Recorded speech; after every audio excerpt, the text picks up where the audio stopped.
Welcome back, everybody. This is Zach again with New Angle Sports Talk. Tonight we are going to be recapping this exciting Game 1, Portland Trailblazers, Denver Nuggets, in Denver. It's snowing outside, so you know it's going to be good playoff basketball if it's snowing outside. I'm just kidding, I just made that up. But what a game, what a game. Before we jump right in, though, as usual, guys, the video highlights are going to be on the screen. Just to kind of give you some heads up as far as what's going on in this game. Before the game starts, again, a big story that Enes Kanter was starting tonight. He was a game-time decision because of the separated left shoulder that he had when he played in the Thunder series. I think that play specifically happened with him and Steven Adams, where he kind of got tangled up for a second, and his shoulder actually got separated. And they haven't played since last Tuesday, so they've almost had a week off. So you wonder, because this could be a good thing, you wonder, is Enes Kanter going to be fresh? Is he all healed up at this point? He had a week to kind of let that heal and things like that. Or does the Blazers come out slower because they haven't played in a week? That's kind of the big question when you always have. Like it's the same thing in the NFL. Whenever a team has a bye week, does the team who had that bye week get more of the benefit because they have more time to prepare? Or is it more of like the team who just won round one is coming off on a hot note usually, and do they have the more of the benefit or the edge going into game two, or round two rather? Same thing with this one. Like I don't know who has the edge, but we're gonna kind of go through it and see. But fun matchup though. Honestly, from the very beginning, I don't have too many like specific highlights like I usually do in other videos where I'm highlighting certain teams and stuff, because both teams it was so close. Both teams played so well with their players and things like that, and that kind of thing. But just to start off the game, like I said, Kanter, there was a question whether he plays or not. He actually did start. So that was interesting to see he can play. Now, if you remember Game 1 against the Thunder in round one, he crushed it. So is he going to do the same thing against the Portland Trailblazers? I'm sorry, against the Denver Nuggets, rather. Let's see. Let's just jump right in. Now, like I said from the beginning, though, guys, it was intense. It was really close. It was a fun series. Very, very fun. Well, first half, I guess. It's going to be a fun series, though.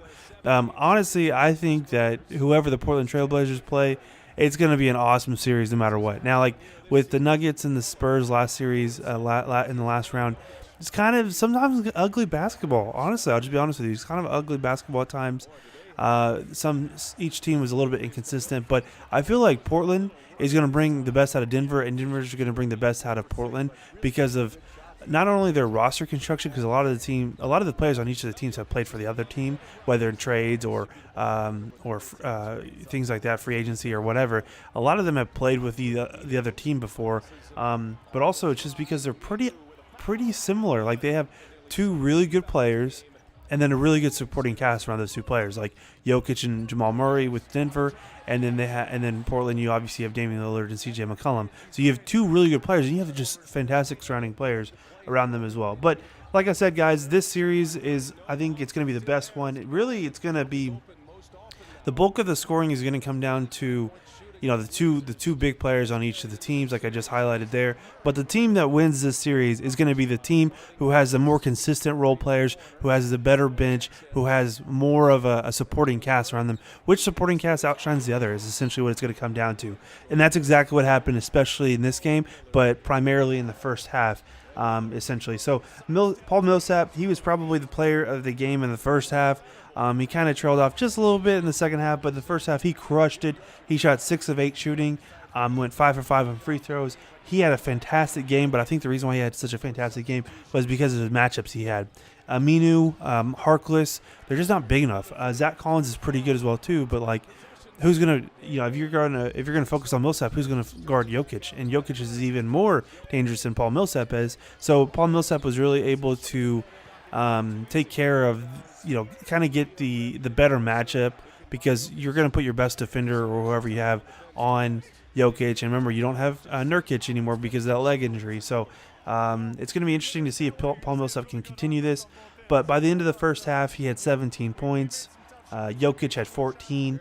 And again, swinging over to the Portland Trailblazers a little bit, they had Lillard into the half with 15, and Enes Kanter had 14. So again, these teams are very centric on 2 or 3 players, but then they have a good supporting cast. So like I said, Paul Millsap, he stepped up and his Cantor stepped up. So it's like those supporting cast players, those players that you need to have that have to step up in order to have a deep playoff run. Maybe you don't win a championship with just that, but you at least have a good playoff run. Those players have to step up, and that's exactly what they did tonight. Now, third quarter, jumping over into the second half now, things kind of got chippy a little bit. Nothing kind of got out of hand, I would say, but it did start to get a little bit chippy, and you could kind of feel the tension starting to rise with each possession. Now, you can tell with both teams, though, and honestly, that like both of them really scouted really well and had a great game plan, in my opinion. The way that these teams work, and I'll also say this before I get into like the way that I see these teams working, is this is going to be such a fun series because of the guard play, in my opinion. So Portland, what they do is they attack you with C.J. McCollum and Damian Lillard. Those guys can score at will. They because they put so much pressure on the opponent's defense, they're able to get easier looks for their teammates. So whether it's Enes Kanter getting down in the post, Aminu hitting corner threes, Harkless getting easy buckets, or Evan Turner getting easy buckets, or Seth Curry getting threes, or whatever. It all starts with if Damian Lillard and C.J. McCollum are on and they're putting that pressure on the defense, on the opposition's defense, then their offense starts clicking once that happens. Now, with the Denver Nuggets, it's a little bit different, though. They have fantastic guard play as well, too. Jamal Murray and Malik Beasley were just two of the guards that had fantastic games. Now, Malik Beasley only did have 9 points, so he didn't really have a lot, but his presence on the offense and the presence on his defense as well really helped make sure everybody got involved. Because if you watch the game, it's more about with Beasley, it's like he hit some clutch shots. Like he hit a corner three we'll get to in just a second as well, that kind of lit this run with Denver to keep on their pace in the fourth quarter. But as far as Malik Beasley and Jamal Murray, they just made the right passes tonight. So Jamal Murray had the much better game. He ended with 23 points, 8 assists, 2 steals, 33 minutes. Awesome stat line. But with Malik Beasley, he had 27 minutes, so they're almost identical with minutes and stuff. And they were so effective when they were on the court. It's not always just scoring points. It's not always just getting assists. It's just making the hockey assists or making the right play or setting good screens. And that's also another thing Jamal Murray does. It's so fun to see. like there's a play in the fourth quarter where at like the last minute or two or whatever it was, Jokic had the ball. He came up the court with the ball, and then Jamal Murray was setting him the screen. Not Jokic setting Jamal Murray the screen, but Jamal Murray was setting Jokic the screen. And it was just kind of cool to see like a point guard. They have such a different offense. They have such a different type of game plan that they run that we haven't seen before, where stuff like that happens. They're unselfish. I mean, we've seen teams that have been unselfish, like the Warriors aren't selfish either, but it's just a different type of like combination, I guess you would say, because you have such a willing passer in an offense, in a big man, and then you have such good supporting cast that can cut to the basket, who play good defense, who can get open threes, and just as a whole team isn't selfish at all with the ball. Now, I feel like I've been talking a lot about the Denver Nuggets at this point, so another player that I wanted to highlight for the Portland Trailblazers was Rodney Hood. Now, Rodney Hood, in the first round, he averaged 3.2 points a game, so basically 3 points a game in the first round. And tonight, in the first game, he had 17. So he came ready to play. Hopefully that's, again, another sign. Like I said, whoever has a better supporting cast is probably going to win this game. That's my opinion. They will win the game if they have a better supporting cast. And it starts with players like Rodney Hood. Rodney Hood's been kind of a journeyman the last couple of years of his career. Couldn't get things going with Cleveland and the other teams he's been with as well. Utah it wasn't as good as we thought it would be. But with the Portland Trailblazers, he has a system that can really fit his needs. He's a 3-and-D type player, at least that's kind of what we see him as. At least I see him as potentially being a 3-and-D player, a legitimate one at that, in the NBA. So this is a perfect spot for him. He just has to show up, and no better time to show up than in the playoffs, of course. Now, the first few minutes of the fourth quarter, Portland's offense did start to stall a little bit. Millsap he got hot on Denver's side, and Malik Beasley did hit a corner three to kind of start off the fourth quarter. Seth Curry answers with a three himself.